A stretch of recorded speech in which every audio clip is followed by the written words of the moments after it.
I don't know what word I'm looking for there, but it wasn't as much of a shit show as I think we were all expect. Can I cuss on this podcast? Yes. Is that okay? All right. I don't know. Fuck, shit, piss, ass. Yeah. I don't know. Sorry, this is syndicated. So. I don't know what kind of listeners you guys have.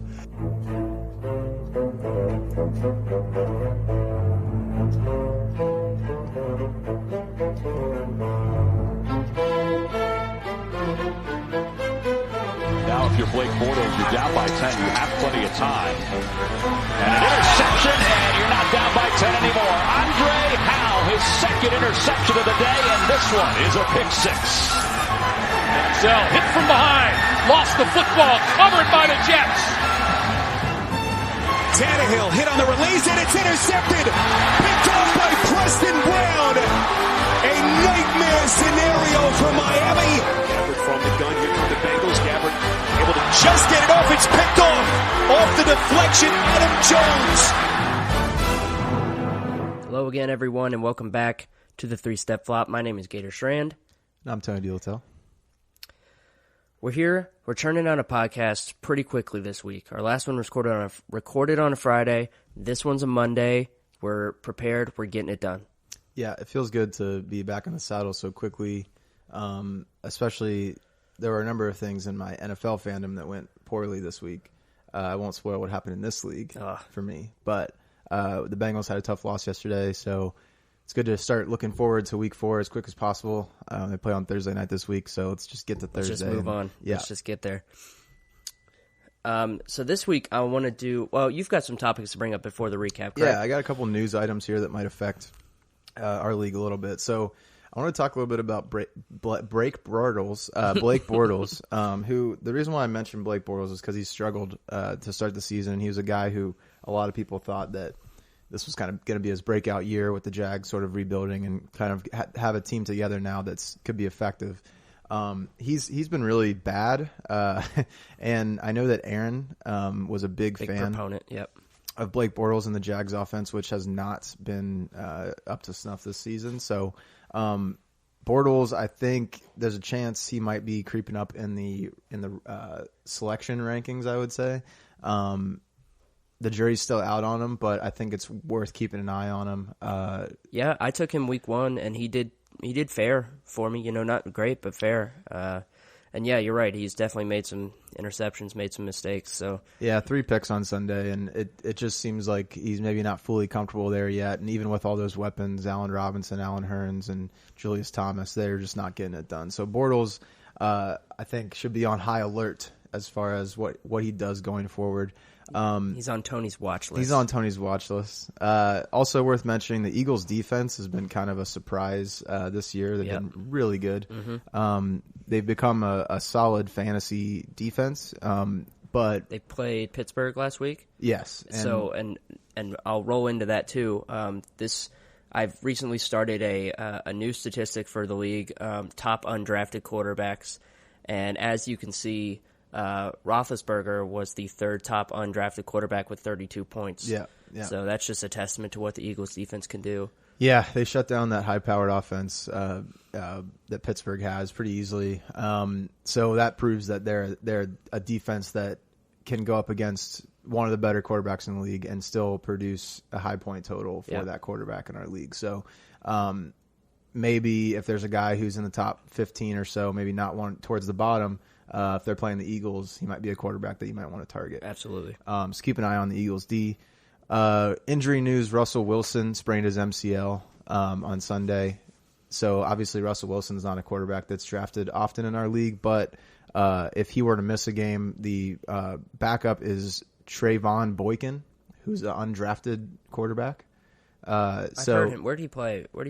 That I don't know because I don't know anything about college football.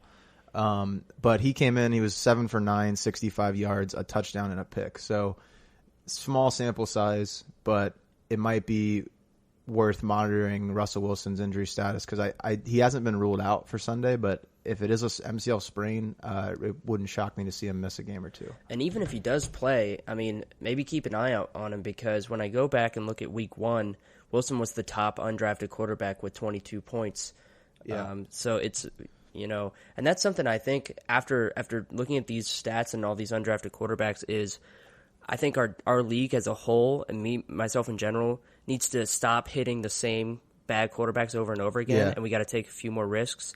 I think Alex Evtigue has proven that anyone can be a bad quarterback, and Alex is the best picker in our league right now. Yeah, absolutely, and that's kind of gets into the trap of the same maybe 13, 14 quarterbacks being taken every week or so. So then it's only a matter of time before one of them has some good games. So not all of them are going to have a bad game every single week, obviously. So like you said, Alex has kind of proven that maybe there's a separate strategy that could be enacted that would work a little bit better. He's money-balling. Yeah. He's the opposite of money-balling. Exactly. Right beyond that, the Vikings defense is another defense that is looking pretty fierce so far. Amazing performance. 8 sacks for the Vikings defense this weekend. So again, if your team's playing the Vikings D, their offense, even with all the injuries they've had, has looked pretty solid. Sam Bradford's taking care of the ball. Their defense is getting after the quarterback, and that's Mike Zimmer's team, of course, the former Bengals defensive coordinator, who was so famous for making the Bengals defense what it is today. So definitely another matchup play to look out for. Yeah, I mean, they were going up against one of the best quarterbacks in the league this year, and it puts Newton as our number 2 undrafted quarterback this week with 36 points. And all these top 3 quarterbacks, besides your ridiculous performance, they scored higher than me, the second top scorer this week. Yeah. So, I mean, and it's not. Sorry to cut you off, but it's fine. Not insignificant point totals either. We're talking 50s, 30s points. And all just 3 left out there. Big names that I don't think anyone would have touched. Yeah. Palmer, Newton, and Roethlisberger. Yeah, no one would have thought of that. Those guys are all usually near the top of the list in regular fantasy. Yeah. So I can't see any of them getting taken. But if it's worth maybe taking a flyer if you're down towards the bottom of the standings. You might want to take a risk there. Definitely. I think I got one more piece of news here. Just a quick thing I wanted to mention. Terrell Pryor, wide receiver for the Browns, played quarterback, wide receiver, and safety this weekend, which he is the first player to ever do that. He was the first player to have 3 pass attempts, 3 rush attempts, and 3 receptions in one game. It's never happened in NFL history. So the guy's a real athlete. It's amazing. OSU alum. Yeah, he also had like 144 receiving yards on Sunday. So yeah.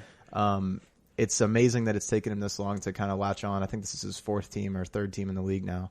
But there's a chance that he's got some value going forward. I would like to see what his points were in a real fantasy league. I don't know. I bet they were pretty high. The receiving numbers alone obviously help him out a lot, but I'm not sure how he looked passing.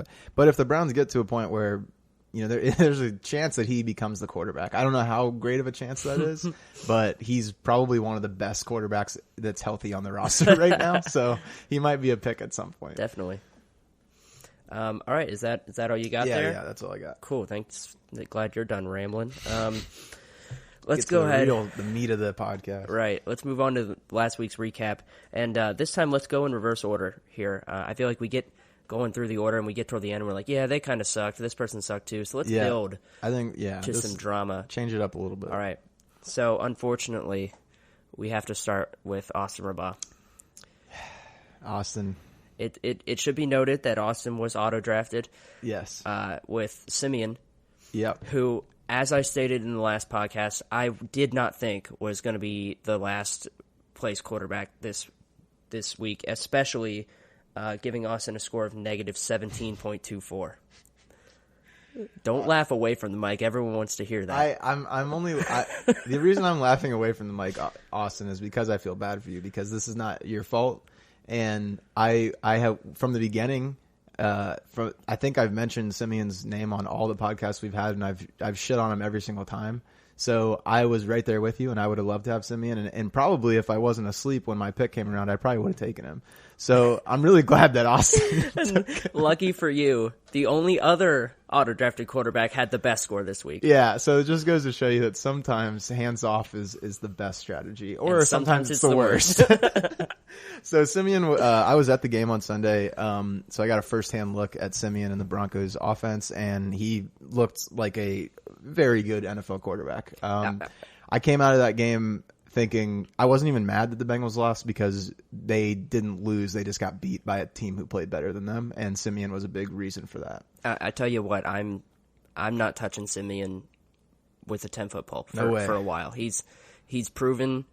I was thinking he did fairly well at home, and I was hoping that was just because he was at home. And now that he's proven that he can play on the road against this really solid defense, I'm done with him, man. He's not even on my radar. I was thinking the same thing. I thought we'd get a nice performance out of him this weekend. I think I said something like 4 or 5 sacks, a couple interceptions, but none of that happened. Bengals did not get after the quarterback like I thought they would. And quite frankly, it doesn't look good for the Bengals defense. Now, that being said, they didn't really play the field position game that well, and they gave the Broncos a lot of short fields. But like you said, staying away from Simeon for the time being until he puts up another stinker at least. Now, since we are going in reverse order here, we're up to Brian Rankin, our commish, who is our lucky guest this week. We decided to go with Brian because we've already had Austin, and Brian was in the area, so we figured we'd invite some new blood on the podcast. Yeah, I mean, it's like, and any time you get a chance to sit down with the commish, it's a treat.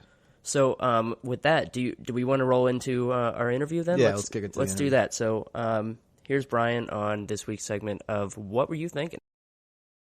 With us today on this edition of the 3-Step Flop and this edition of What Were You Thinking is not only another one of our 10 players in this league, but the commissioner, the man himself, Brian Rankin. Brian, how you doing? I'm doing great. Thanks a lot for having me, guys.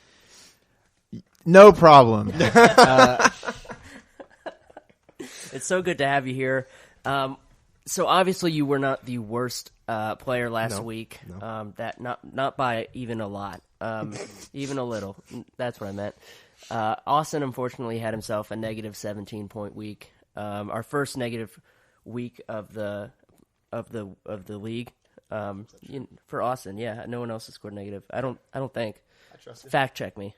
But Brian, you were next up, and since we already had Austin once, we thought we'd get you on board. Are you happy to be here?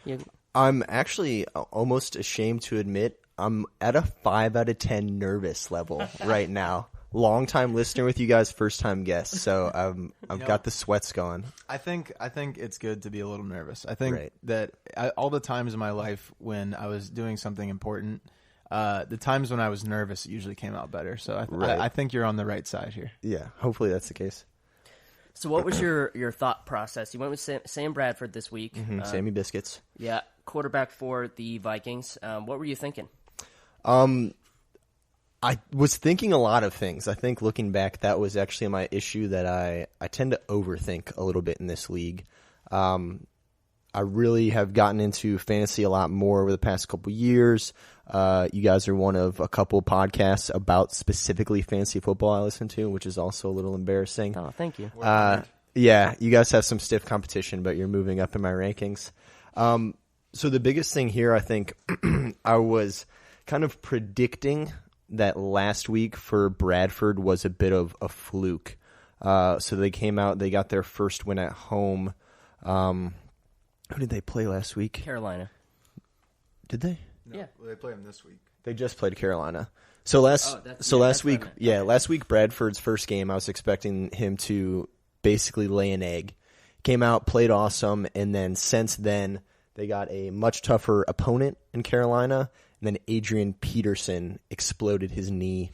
So I was pretty much expecting Carolina to get to focus only on Bradford and shut him down at that point. And it turns out we are all kind of underestimating how good the Vikings are because they came out and they handled them.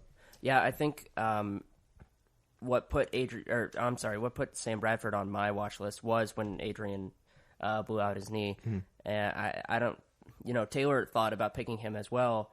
And I was like, I don't know about that. Aaron was actually over the time. He agreed. He didn't know about that. But then she brought a point that you just mentioned. With Adrian gone, he looked like a good pick. And like I said, the Carolina defense, they haven't been fantastic or as good as they've been hyped up to be. But it looks like I was just looking right before we started, and it looks like they're 9th in terms of points against in our league, which you want points against, obviously, if you're looking up defenses. But yeah, we consider them like a top-tier team, and I think we all just kind of have slept on Minnesota and just erased that last year they quietly won their division and were an excellent defense, great like ground and pound team. Right.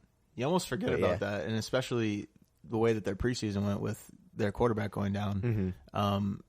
I thought that they were going to be a solid source of bad QB play for most of the year, but apparently Sam Bradford is healthy and is competent. Yeah, in which, my poor score this week aside, I would love to see that for Bradford because he's been somebody who has been on the rocks for his first couple years in the league. So if he kind of gets a rebirth here, unlike RG3 in Cleveland, that would be great for Bradford to pick up and keep going with the Vikings. Now, since you're going to be up at the top of the draft list this week, which let's talk about how consistent you've been. Yeah, I'm glad we could bring this up. Pick number 4 every single week. Every single week you've dropped 3 spots. Right, and then gotten pick 4 again. Right. So that being said, you're kind of near the top. Who do you have an eye out for? You know, the problem with being on this podcast is you got to give away some of your secrets. Right. So tell the fans who you're looking out for this week.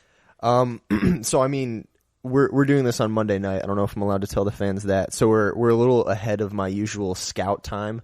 I usually wait until a bit closer to Saturday, but right now, as I mentioned with the overthinking, assuming Bradford would kind of return to the norm, I am just looking at whoever is playing against Denver and potentially Minnesota going forward because they have put up a lot of points in terms of the quarterbacks against them for the past few weeks. So I think I'm ready to maybe take a flyer on a quarterback that you would potentially draft in regular fantasy. Perhaps an Andy Dalton, not to reopen a fresh wound, but I mean there are QBs out there that we rely on as top-notch guys that they throw enough incompletions against a good defense that they end up not hurting you in a lot of cases. Yeah, and you'll hear on this podcast we did talk a little bit about that, where it's getting to the point where it might not be a bad idea to do something like Alex is doing and draft a guy like Andy Dalton, because if you take Sam Bradford 16 weeks out of the year, chances are he's going to have some good games. So who would you say is a guy who maybe is a top 10 guy who, depending on the defense or just depending on a hunch, you might reach out and grab at some point?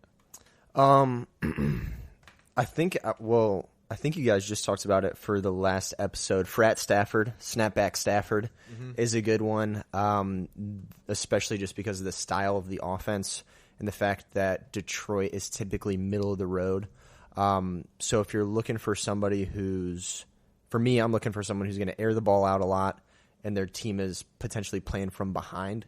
So like a Tannehill, they spread it out 3 wide a lot of times. Cardinals, as we saw with more of our money going down the drain last week, the Cardinals throw a lot and do not always do so successfully. So those 3, I think, are big ones for me for guys that pass a lot. But kind of going along with that, you mentioned whoever's going up against Minnesota or whoever's going up against Denver, and kind of the top 10 quarterback thing as well. I think Eli Manning is going to be a good option this week, and as you'll hear later in the podcast, but. Minnesota just looked amazing. They looked really, really good against top 3 quarterback this week. So. Yeah, they were shut down. They're turning the ball over a lot. In my standard fantasy leagues, I played against Minnesota's defense multiple times, so that was a stinger when somebody's scoring more points than your quarterback with their defense. So they are legit week over week so far. So I think that's a trend we can rely on going forward. So I asked Austin this, and this is something I've been very interested in, just to try to get in the head of my fellow competitors. When you have a quarterback who you take and they kind of burn you, does that stay in your mind, or do you have sort of a short memory and you kind of try to forget about it? I'd say it's a pretty short memory if I can explain it away as a fluke of some kind, where if you look back at the way the game unraveled, something like that, okay, he's a bad quarterback, but he got himself a garbage time touchdown, and that made his score look worse than it was. Something along those lines. Then I'll maybe go back to a guy. But for people like Bradford, for instance, where if I watch that game and it's like, okay, the offense isn't taking a lot of risks, he's making consistent, accurate passes, then it's like I'm actually looking at the way he plays and he doesn't look like a bad quarterback currently. So if I see stuff like that, I'll probably lay off him for a while. And same with like watching Dak. You guys talked about him last week. There are people that I think coming in we thought were going to put up big points, and we're getting tricked on a few of those newer guys, i.e. Trevor Siemian. Right. Yeah, what's your take on Trevor Siemian? So we saw him put up big numbers this week against the Bengals, and by that I mean bad numbers. Right. Do you think that that's the real Siemian, or do you think that he falls somewhere between that and what he's done previously? I think he played outside of his league a little bit in this last game, but it does look like he's going to be reliable going forward. He's not going to have to carry the offense, just like last year. Defense and run game is doing a lot of work for the Broncos. Peyton Manning's a Hall of Famer, but he was awful last year. We were all too scared to pick him because he was Peyton Manning. Yeah. But they didn't have QB play that was good all last year, and they still won. So I don't think they're going to need him to be a good quarterback going forward. So I didn't watch any of the Bengals game. I was driving back into town, so I was just listening to the Browns on the radio. But hearing people recap it, it sounds like this was the first game where he made some more NFL throws over the shoulder, going deeper passes, as opposed to the first few weeks they just kind of kept him consistent, safe underneath routes. Yeah, even without seeing it, you pretty much summed it up. He made some really nice throws. He looks like a really competent quarterback. Mm-hmm. Speaking of the Browns, I don't get to talk. Right. Speaking of the Browns, what's your take on that whole quarterback situation? Where I haven't been following it super closely, so where we are injury wise, and where are we with the current starting quarterback? Starting quarterback is Cody Kessler, who, from what I saw and just listening to the game, I think is going to be more, not necessarily reliable. I don't know what word I'm looking for there, but it wasn't as much of a shit show as I think we were all expecting. Can I cuss on this podcast? Yes. Is that okay? All right, I don't know. Fuck, shit, piss, ass. Yeah, I don't know. Sorry, this is syndicated. So. I don't know what kind of listeners you guys have. So, I mean, he started off and he scored big points for Aaron because he fumbled a shotgun snap, which is a little fluky. You know, the best guys do that, and he fell right on it. And then he got a strip sack. Both of those were on the first drive. After that, didn't throw a pick. Got sacked a couple of times because our O-line's garbage. But listening to the game and watching the back half of it when I did finally get home to a TV, he was accurate with the ball and was putting it in a spot where either his receiver could get it or, you know, the worst case was going to be a drop, basically. He wasn't doing anything too risky where it was like an interception was being lost by the defense. And a lot of the incompletions that Aaron did get were smart plays he made where he got flushed out of the pocket and then he just chucked it into the stands so he didn't give up one of those big plays like an interception. So after that first drive, he seemed to get his wits about him, and then we relied heavily on the Swiss Army knife that is Terrell Pryor, who ran, and caught for us. So you're in a unique position this week with the rest of the league because you're actually in arm's reach of Tony's face, and I know everyone wants to take a shot at him this week. Right. So what are your thoughts on that insane and unlikely performance from Ryan Fitzpatrick? Well, I feel like I will probably go back in and manually readjust some of his score and divert at least 30 of those 60-some points to myself. Yeah. Since as commissioner, I did have to pull the trigger and auto-draft Ryan Fitzpatrick for you. So I'm not much of a physical contact guy, but I will go back and definitely have my vengeance in that form, I think. Yeah, it's interesting that our first two and only two auto picks of the season could not have been more different. Right, exactly. Exactly. So, I'm not sure if auto drafting is a good or a bad idea. Who knows? The jury's still out. Correct. All right, one last question for you here. If I still don't think we've seen enough shit talking this week, in the league. In fact, we don't have a shit talker of the week this week just because how quickly we recorded this podcast. Right. But I want you to call someone out, and I want you to tell me someone that you're definitely going to beat next week, and it's your job to go after them this week. My job to go after somebody, I would definitely say Alex FTQ needs to be called out. Great call. I'm going to reach all the way up into the cave that is your Dayton apartment home and try and pull you back into the conversation that we have in our league's group me. So, scrape the cobwebs out of that puby beard that you wear on the lower half of your face and enjoy looking at my heels as you are below me on the rankings this week. I look forward to beating you, Alex FTQ. Wow. That was perfect. Couldn't have said it better myself. Great note to end on. Brian, it was great having you, and we look forward to having you back. Yeah, hopefully just as a guest spot, not as another low finisher, but looking forward to it. All right, so thank you, Brian, for stepping on. Thank you, Kamish. But let's move on to the next person in the recap, which is Lauren for Team Gator Bangs Corgis. I can't wait for that team name to change. I don't think it's changing. Won't. I think this is the final team name. It just won't. But I want to hear, I feel like Lauren's been busy at work or something lately because she's been kind of quiet. She has been quiet. And I expect a little more out of that. She's early in the season and last year she was trash talking. Yeah. And it has gone a little bit silent, obviously being in school again, and her husband also being in school. People. They're just up against it right now. They just moved into a new place. Brian's got a new job. It's crazy. Now, me personally, I don't let anything get in the way of trash talk. Right. I think it's just a sacred. It's a sacred part of fantasy football, and to neglect it is to sort of neglect the very essence that is fantasy football. Exactly. So that's kind of my criticism. If I criticize somebody this week, it's Lauren. Again, I mean, Lauren every week. It's so obvious, and probably due to the fact that she's so busy, I doubt she listens to this. So we can probably just say whatever we want about her. Taylor doesn't listen to this. You can say whatever I want. Right? She sucks, dude. Oh, she's the worst. When's the divorce? Oh, can't wait. Anyway, Lauren picked Brian Hoyer. I'll be honest, I didn't watch this game at all. Didn't watch a second of it. Shit. You didn't either? It was a 1:00 game. I was at the game. I was at the Bengals game. No, it wasn't. It was a night game. Oh, it was? Yeah. No. Oh, yeah, it was. Yeah, it was. I was still thinking that Brian Hoyer was on the Browns still. No. I forgot that he doesn't play for them man, anymore. he plays for Chicago. 2 passing touchdowns and 2 fumbles. Yeah, unfortunately, I did not watch much of this game either. But 49 pass attempts, 19 incompletions. That's a good base right there. Right. Obviously, the 2 touchdowns are a bad sign, but that Chicago team is just in disarray right now.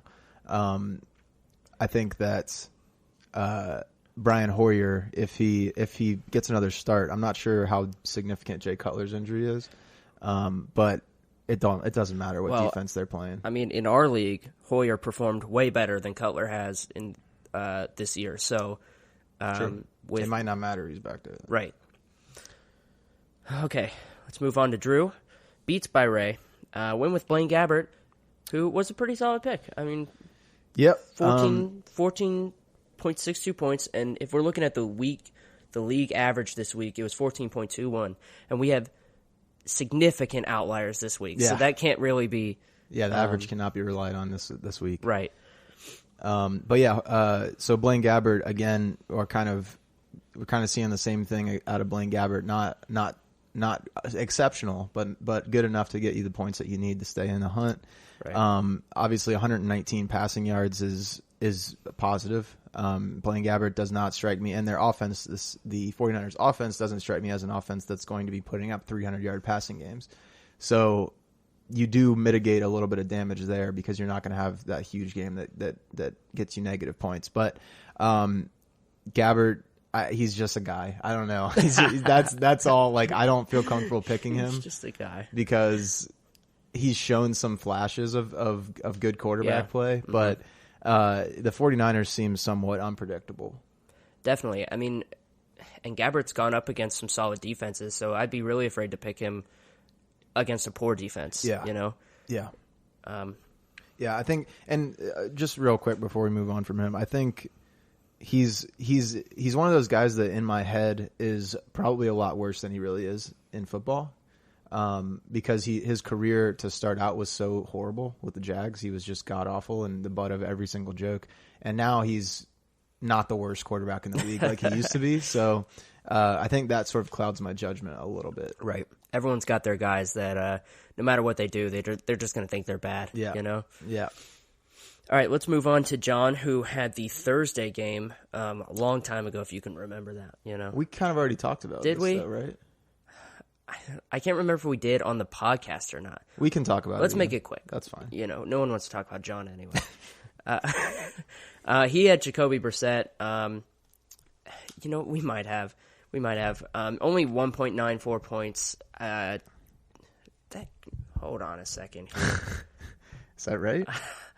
You know what I'm doing? I'm reading backwards in order of the league, the total rankings rather than week 4 rankings. Okay, well that's fine. But we're just going to keep going. That's fine. We're just going to keep going.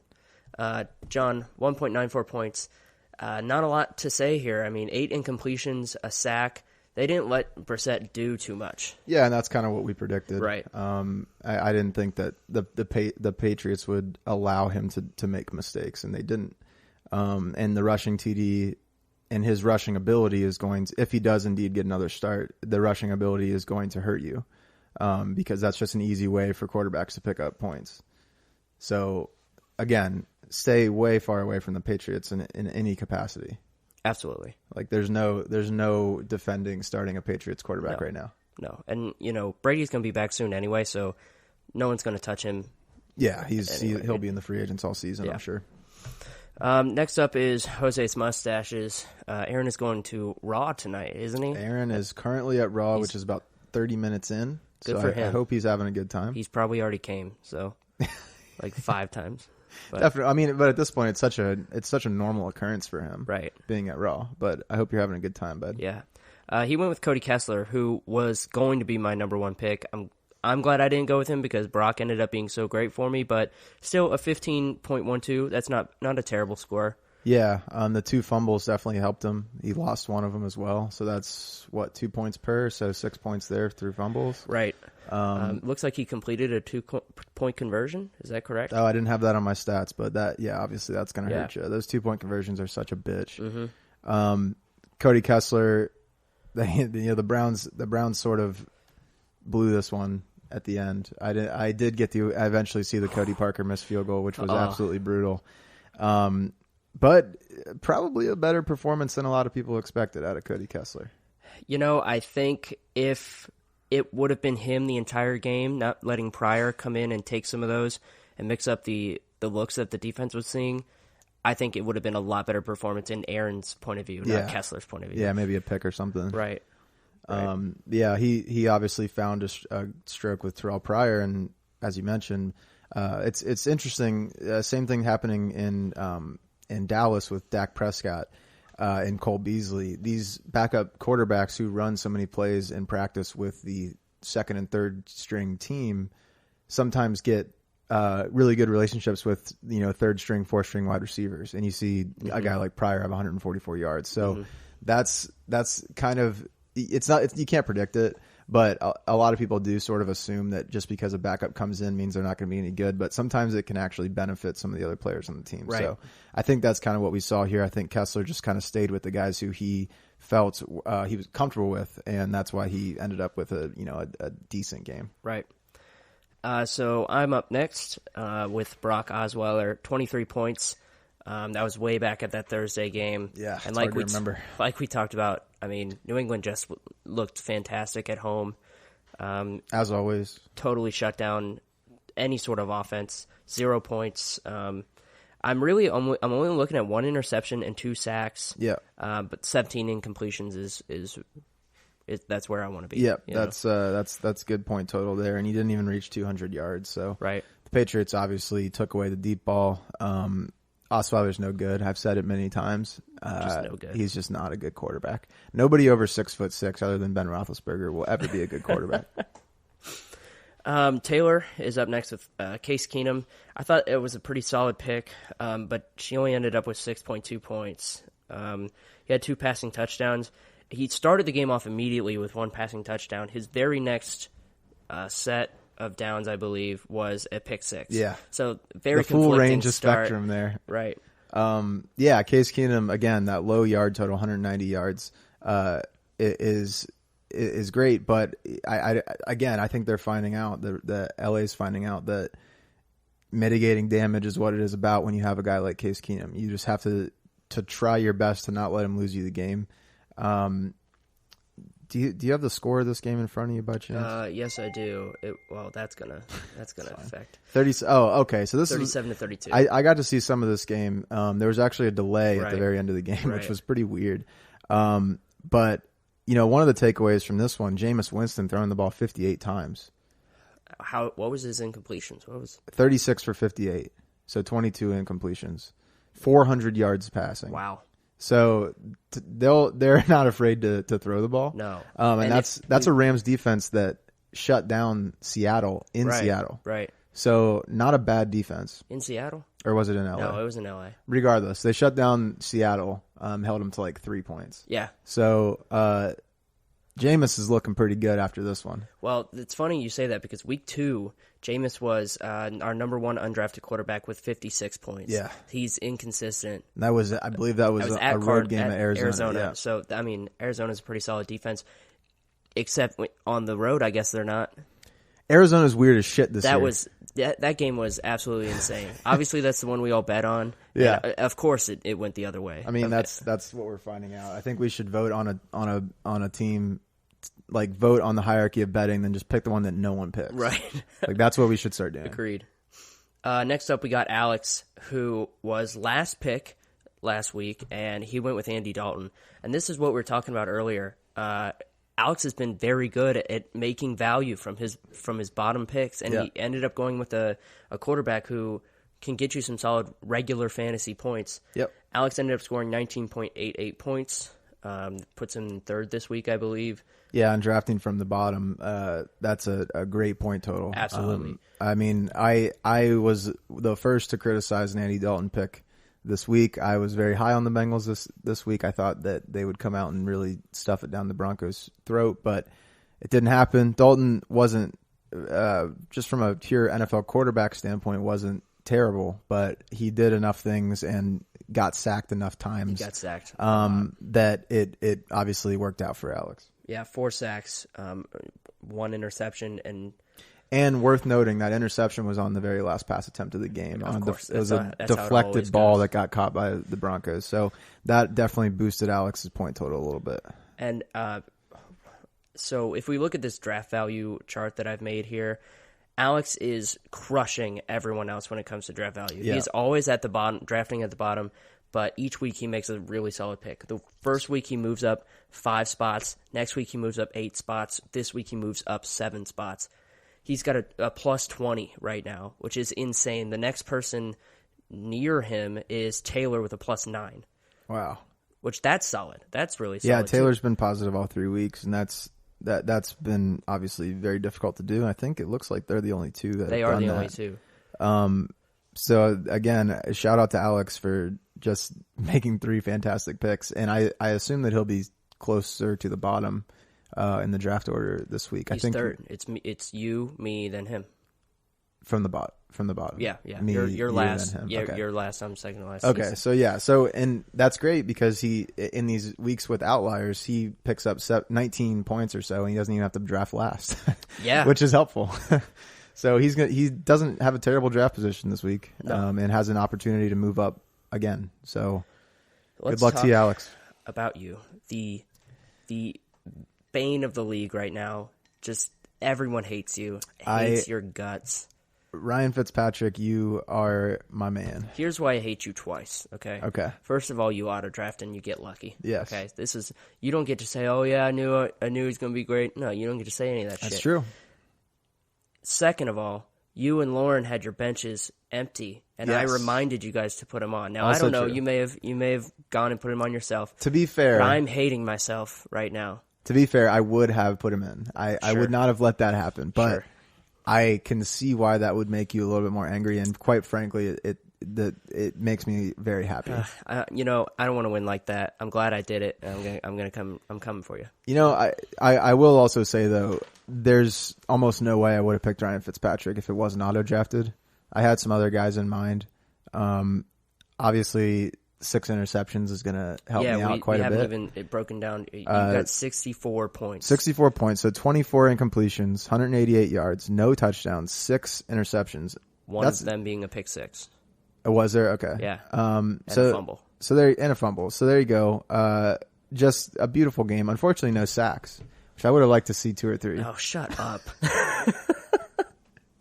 But Ryan Fitzpatrick, man, what the fuck happened? Honestly, I was watching Red Zone, and he threw he's already up to like 4, and I'm like, shit. He threw his 5th one. I was furious because you had like 50 something points at that, and then Red Zone takes me to another game, and the Red Zone host is like, would you believe it if I said Ryan Fitzpatrick just threw his 6th interception? And I was like, no, I don't believe it. And then he showed it to me, and I was furious. It's so funny. It's just hilarious because I didn't really see any of that game, and then I just pull up the app, and I have 64 points. It's like Christmas. Oh, my God. That has put me comfortably in first place, I would say. So far ahead. You've got, 84 points or something like that? Yeah. And you were sitting at the bottom. Yeah. You were doing terrible. Yeah. You're the 4th best picker in the league, in draft value wise, and that's just because this week you got 6 points. Yeah. I'm the 5th best. You have a +7. I'm the 5th best with -4. That's a huge so there's jump. the split. There's the split right there. You got your top tier, you got the rest. Yeah, there it is. And I have luckily propelled myself from the bottom to the top, so it feels good. It feels real good. Oh, man, we all hate you, man. But we all hate you. And to thank Ryan Fitzpatrick, I will not take him once the rest of the year. That's what I'm not going to take him because I think I'm going to hold you to that. This is going to be he's going to go off. I think next week he throws like 6 touchdowns. Okay. Just like balance it out. Okay. And that's what I think our league, we get into these ruts where we see, okay, Fitzpatrick got crazy points, and then someone drafts him next week, and it doesn't look good. Yeah, we have to avoid that. Yeah, you got to look at more than just what they did the week before. Yeah, if we look at this undraft, I know I've been like beating off that statistic this, but it's because it's new now. It can't be because you came up with it. I did, but we have 9 different quarterbacks, all of which who are well-known names for the most part. Yeah, not Prescott. Not Prescott, no. For week 1 was a little weird. Week 1, all pretty low numbers. You can kind of throw those out. But then week 2, 56 points for Winston. Luck had 37. Smith had 29. Then this week, 56, 36, 32. Those are some high numbers that are being left on the table. Yeah, and that's if you're sitting in the middle of the pack somewhere, that's something that can change the whole season. Right. That's partially why this point system of what do you call it? Rolling point system? I don't know. Yeah, it's not total points, I guess. Yeah, it's not match play or yeah, anything I think that. that's what I like about it is because of course you do right now. is because you can't be 0-8 going into week 9 and not caring. There's a chance that Ryan Fitzpatrick throws 6 interceptions every week. I mean, yeah. Right. We'll see if that happens ever again.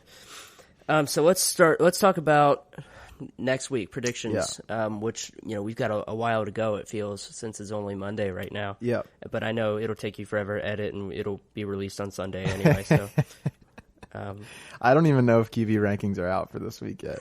Probably not because it's still week 3 technically. That's so true. We haven't even watched, but we can still kind of look. We can still look and see. Here's a bunch. Absolutely.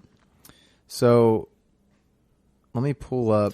So what I'm seeing, just off of Minnesota's performance last week, on the road, where was Carolina playing? Fuck if I know, man. Oh, anyway, Minnesota is at home this week, and they're playing against the Giants. And I have Eli in a real fantasy league, and sometimes he does great, sometimes he doesn't. So that Eli is what I'm gunning for this week. Yeah. I don't think I'm going to get him because of where I'm sitting in the draft order, but I think Eli's a good pick. Well, it's also Monday night in Minnesota in the new stadium. That's fantastic. So all eyes on Eli, and we've seen Eli kind of throw up some real stinkers before. So yeah. I would definitely not fault you for that pick at all. If I'm targeting somebody, obviously Blaine Gabbert at home against Dallas is probably going to be a middle of the road pick, not something I'm going to be bullish on, but I would say Alex Smith on Sunday night, on the road in Pittsburgh. Yep. That's a tough game, especially with Pittsburgh coming off a loss. They're not a team that loses 2 in a row very often. And especially with an opportunity to, get another game up on the Bengals. Yep. They're going to be playing hot, and Le'Veon Bell is also returning. So, okay. Pittsburgh's going to win that game. I don't see. In fact, if we're betting, depending on what the line is, I want to put it on that. You got Chicago at home against Detroit. That's probably going to be a shootout. I could see a lot of turnovers going either way there. I can't trust Stafford. I have no idea if he's going to do well or not. I have no idea. It's tough. And now Marvin Jones, former Bengal, looks like a really good receiver in Dallas. He's got a good connection with him. So That's true. Stafford's not a guy who I'd have a ton of confidence in. You know what I like? Arizona, same story as we're talking about with Pittsburgh. Arizona back at home with coming off a crazy loss, going up against Case Keenum. Yeah. Although he didn't do that well for us this week, I think he's a good pick. Arizona 1-2. They also need a win pretty badly. They'd hate to lose to the Rams at home. So, yeah, I could see that also working out. Matchups, there's not really a whole lot of obvious matchups. Yeah. A lot of the games seem like they're going to be competitive. That Cleveland-Washington game, I think, could go either way. A lot of people are high on Washington. I'm not a huge fan of them. I could see Cleveland getting their first win. Cousins, he looks pretty good. I'm not sold yet. I'm not sold on him. So I think he's a little erratic. I don't know if he quite has the control of the offense that he wants to have. However, he's got a lot of receivers, a lot of options that can work for him. Yeah. So despite whatever, whispers are coming out of the locker room of that whole shit again, but I think I'm not going to touch Cousins. I'm not going to touch him. That's fair. I would say my last sort of recommendation, kind of maybe a sneakier pick, Tyrod Taylor on the road against the Patriots. Mm-hmm. Tyrod is that's a bold pick. It's bold. He's on my actual fantasy team, so I would not like to take him. But it's the Patriots. It is the Patriots. Buffalo and New England games are always competitive, so I don't think it's going to be a blowout. But I think that the Patriots are going to get after him, and they're going to win the game. First of all, I think Buffalo is going to be buried at 1-3, but I think Taylor could be a pick who's further down in the draft order. Somebody might be able to strike gold there. If I could pick Marcus Mariota and then bench him for the last drive of the game, I would do it every week. Yeah, he looks terrible, and then 2 weeks in a row now, he has made a nice push for the last drive of the game in close games. Yeah, and that's another game, Tennessee-Houston, where we're probably going to have 2 drafted quarterbacks. So those are tough to predict. All right, I'm going to say my bold pick is Matt Ryan. Matt Ryan has not been selected yet this season. Correct. He is home, and I'm still going to go with him because the Falcons aren't the best at home. They're not a solid home team. At least last year, they lost a solid chunk of their home games. They were much better on the road. Mm-hmm. And they're going up against Carolina, once again, coming off a loss, going to be angry. And I think their defense isn't as good as it's been hyped up to be, but Carolina. But it's still been solid enough. And they could use a game that sort of gets them back on the right track, maybe get 3 or 4 picks and kind of fire them up a little bit. Right. So, yeah, I think that's not a bad choice. Right. Well, before we sign off, I want to, for anyone who might not be paying attention to the group me, Aaron, I want to mention that we have bought and signed up domain and hosting rights and all that shit for 3stepflop.com. Yes, sir. 3stepflop.com. It's your one-stop shop for all your bad QB needs. Except for live scoring, which we're still figuring out. We're working on it. It's going to be a work in progress every week. And I actually bought this domain name for 3 years. So I plan on holding on to this thing and keep improving it. You think it's good now? Just wait. Just wait 3 years. But right now, it's got links to quarterback rankings, defensive rankings, the draft value sheet that I have made, the betting lead statistics sheet that Brian has made, because both Brian and I have sent that out in the group me, but no one wants to scroll back up and click that link. Right. Just remember 3stepflop.com. That's a good point. It also has a link to the Bovada betting lines, so anyone can go and check those out. And instead of having to wait for John or Brian to work their knowledge. Yeah. Well, I'm definitely excited for that. I think if we can harness the full potential of the internet, we might be able to put together, real, like you said, a one-stop shop for really everything. Make everything a lot more organized. Exactly. All right, that's all we got this week. Yes, sir. I hope to see you all back next week, and hope everyone has a bad quarterback week. I'm Gator Strand. This has been the 3-Step Flop. I'm here with... That was all I just want to order. acknowledge the fact... I just want to acknowledge the fact that I was almost just cut out from that sign out. No. But we can do it again the right way if you'd like. But it's all right, I guess. Hi, this is Gator Strand, and this is all. Bye. Oh my God.